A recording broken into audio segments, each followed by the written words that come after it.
One of my favorite segments of the week, breaking down the betting lines with Steve Merrill from Wager Talk TV right here on YouTube. Also, prosportsinfo.com. So not just college football, but the NFL, the NBA, and college basketball starting as well. Steve, let's get to the three-pack of our best games of the week for Week 11. We've got Texas A&M taking on Ole Miss. The Aggies with another big win last weekend against Auburn by 17 points. Go to Ole Miss to take on a Rebel offense that's one of the best in the nation, but banged up on the injury front. Yeah, and that's what makes this game so tricky to handicap, but it's a great game to talk about because my power ratings actually favor Ole Miss by 6 in this game, Mark. But that's, of course, all things equal, everybody ready to go 100%. So regardless who ends up playing, I doubt everyone's 100%. So this is as a handicapper where it gets a little tricky because you got to take your power ratings, but then you got to shade it based on the reality of the current lineup and the current game. But either way, I do side towards Ole Miss here. Hopefully they're healthy, as I think it's a decent spot. And look, I had A&M as a strong best bet last week for my clients at prosportsinfo.com and wagertalk.com. And one of the reasons I liked them is the week before I'd used Auburn as a strong best bet because they were coming off a bye week, facing this Ole Miss team that had played 5 straight games in a row in October. I liked Auburn. And then last week, Auburn had to travel without rest, and they faced a rested A&M team. So it just shows how you have to kind of zigzag and be nimble as a handicapper. This week, though, I think the situation does favor Ole Miss if they can remain semi-healthy and get their lineup in this game. And we do get some value based on recent results. A&M is currently a 2.5-point road favorite, but I make Miss a 6-point home favorite. So I like Ole Miss in this one, just which I knew a little bit more about the health status of some of the key players.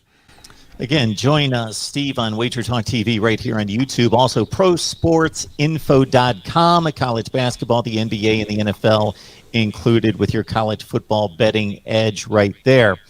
Our next game as we go to the Big Ten, and the Big Ten schedulers really knew what they were doing this season between the 4 powers in the Eastern Division, Ohio State, Michigan, Michigan State, and Penn State.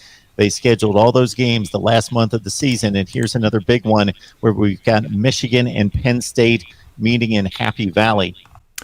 Yeah, and first of all, my power ratings favor Penn State by 7 points in this game. So there's definitely some line value. I was shocked when my simulations came out that high, but it kind of makes sense because Penn State is a team that was a top 4 ranked team just a few weeks ago, about a month ago. Going in is actually considered the better team because they were less than a 3-point dog on the road at Iowa. And let's not forget, they were up 17-3 in that game before the quarterback gets hurt. So that turned the whole season around. And we got to put an asterisk, put a line through that Illinois loss. I mean, that was just hangover central for Penn State the next week as they lose in 9 overtimes. Yet they bounce back and they lose by only 9 against a good Ohio State team on the road. And then they win in cover, winning by double digits last week against a dangerous Maryland team. So what I like to see there is that Penn State is still playing hard. I think they've regrouped. They're still a very talented team.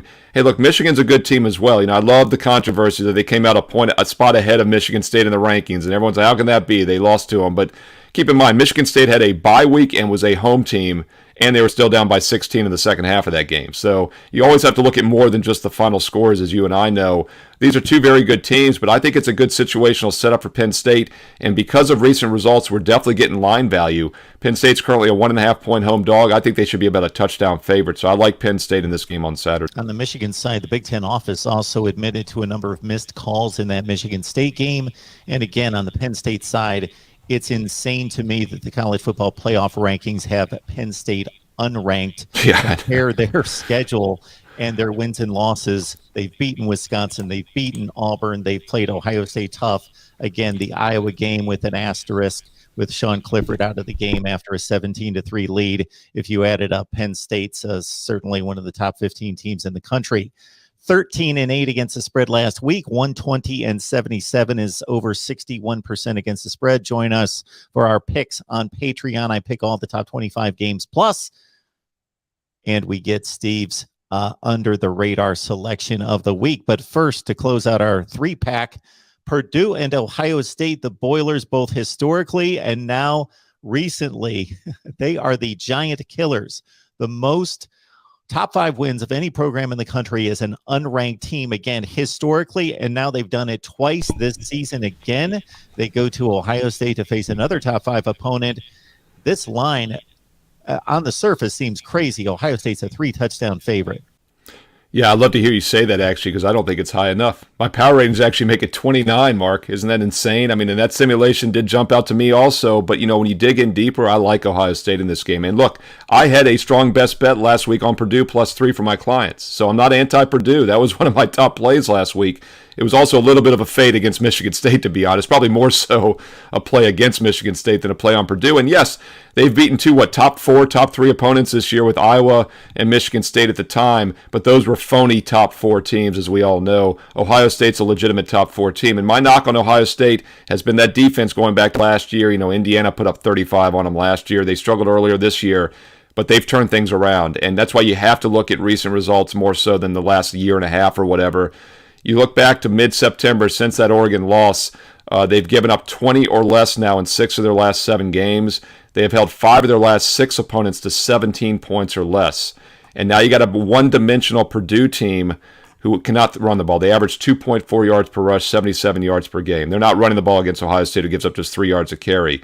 Purdue throws the ball, 71% completions. That's basically their rushing attack, the little short dumps, 7.5 yards per pass. Ohio State's pass defense is decent this year. It's not great, but it's good enough. And they're calling for windy conditions in Columbus. Now, normally, wind can really affect scoring, and that'd be another reason to look at a 3-touchdown dog. But if Purdue's going to have to throw the ball every play and it's windy, it could be even worse for them. So I like Ohio State from the matchup. I like the weather conditions, and we get line value. I make the line 29. Now, it's currently sitting -21 in most locations, but there are a few 20.5s out there still as we head into the weekend. 21 is a very key number, but at 21 or less, Ohio State's the play. Folks, keep in mind, this is just a slice, a virtual slice of information and insight from Steve. You get money management perspective and all sorts of betting line advantages if you join him on prosportsinfo.com. Also, he produces a show, Wager Talk TV, here on YouTube. And you get Steve's Under the Radar selection of the week on Patreon. It's coming up next on Patreon.